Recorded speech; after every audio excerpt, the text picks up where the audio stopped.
This is the Running Red 2 mod pack by Gideon Seymour Gideon. No idea which. I forgot which. Turn render distance down to 6. Yeah. Recreate. Yeah, sure. So this mod pack has like a good and evil system from what I've seen. You kill hostile mobs, zombie spiders, witches, stuff like that, and you get good points. You get closer to being human, essentially. Whereas if you kill good mobs, friendly mobs, villagers, let's see, what else is there? Sheep, pigs, cows, stuff like that, you get evil points. You get closer to being a vampire. Like, oh shit, laggy. Load up, world. Like, for instance, you'll see here, there's this cow here. My FPS, why? Not my FPS, my sensitivity. So right there, I killed him and I got a reward back. And I got 3 iron ingots from it, nice. So, I asked you to write a story about how you feel about yourself. Hang on. And you wrote about a vampire, said the therapist, glaring at me. It's not like that, I responded. It's symbolism.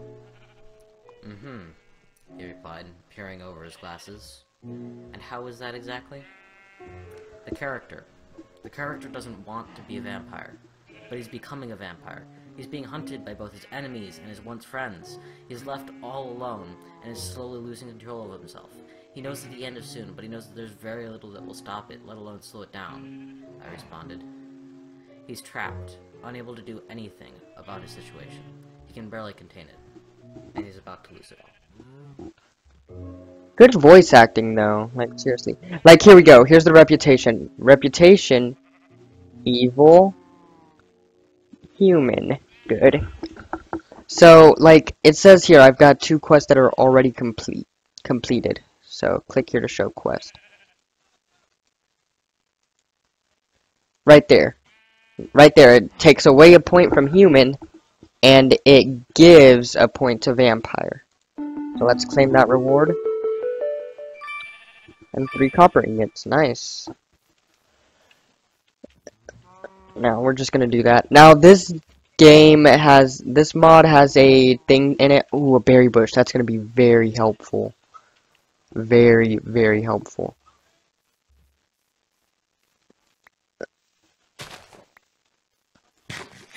What is that? Do I have to get close to it? Don't aggro, don't aggro, don't aggro. I just noticed that compass. What is he? That's a skeleton.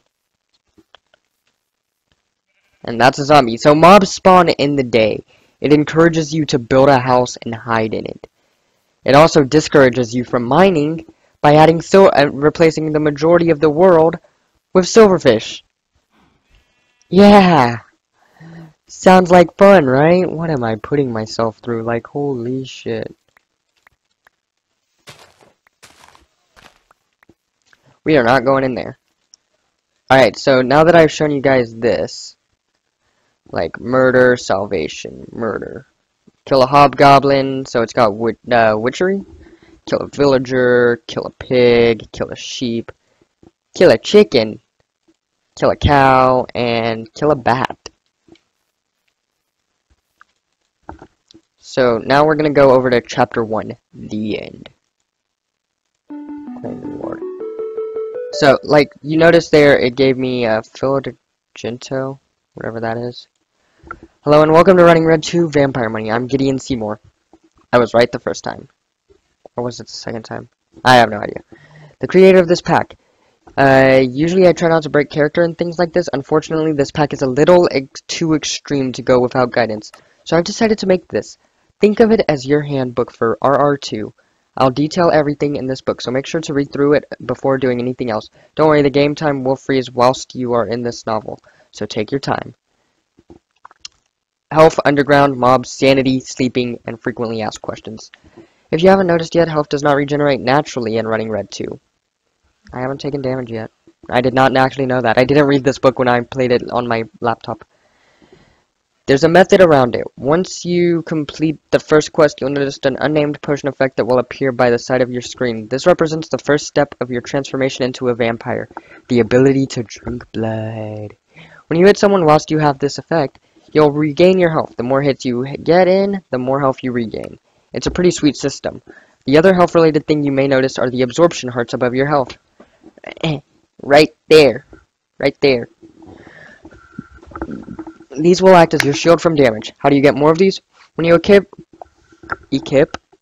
armor, more and more will be added to your health. The higher tier armor, the more hearts you'll get. While wooden may only give you a couple more hearts, diamond will give you quite a bit more. These yellow hearts regenerate after a period of not taking damage. Underground. If you've gone mining, well, you've probably noticed what a bad idea it is. There are several reasons for this.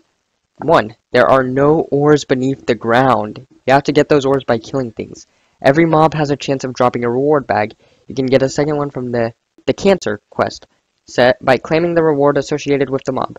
The items inside the reward bag vary depending on the type of mob. Your regular overworld mobs will drop overworld ores, whereas nether mobs will drop things such as nether quartz or cobalt or ardite. Silverfish are in a category of their own. They'll drop various different objects that one might encounter underground. Number 2. 60% of the stone blocks are filled with silverfish. This makes it exceptionally dangerous to mine. I have my reasons behind this, aside from just being evil. So be careful when you go down. You may end up swimming in a sea of waterless fish. That doesn't mean there's no reason to go underground.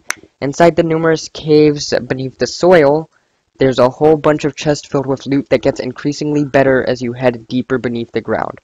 But there is also a variety of spawners and traps that will increase in difficulty the further down you go. So we get a bunch of great loot, but at cost of conquering an insane dungeon. Take this how you will. Alright, having read that, we'll go back to that the rest of that later. We're gonna dig this up.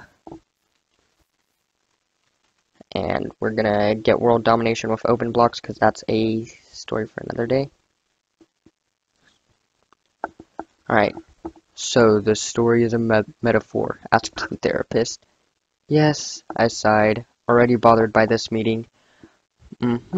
He grunted, then looked at me. The vampirism is obviously a metaphor for depression. Am I right? I need to craft a wooden chest plate. That means going into the shrouded forest. But what is this called, actually? Is it almost nighttime? No, it's just under the shrouded forest? Roofed forest. Close enough.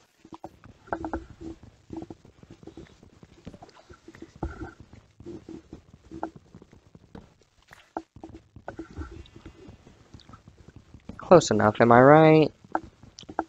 Roofed forest, shrouded forest, same difference.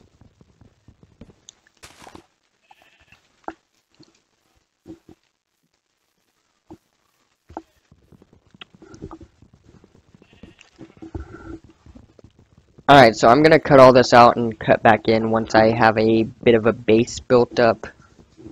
But actually, no, I'm gonna wait to cut it out until after I get the armor. The quest completed.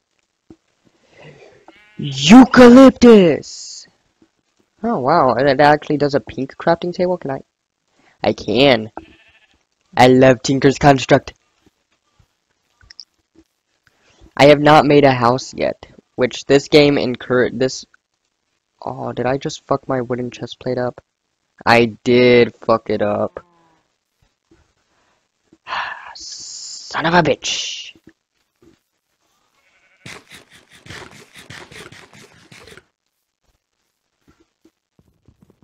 Now I need 8 for a wooden chest plate, I believe. Wooden armor, that's a thing. Yeah, that's a thing you never thought you would hear, is it?